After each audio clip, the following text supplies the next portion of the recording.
Want to log into Roblox account but don't know how? Hi everyone, welcome back to my Gaming Easy. In this video, I'll show you some quick and easy steps on how to log into Roblox account. So without any further ado, let's get started. First, open Roblox on your device.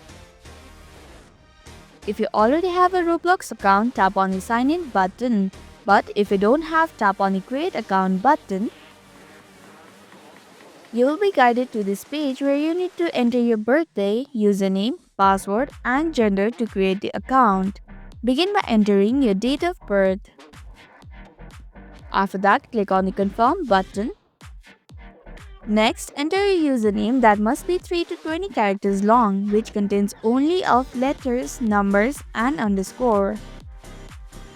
Now, create a password for your Roblox account. Also, enter your gender from the following options. After you fill all the information, tap on the Create Account button. And that's how you can log into Roblox account. Thank you for watching Make Gaming Easy. Hope this video was helpful.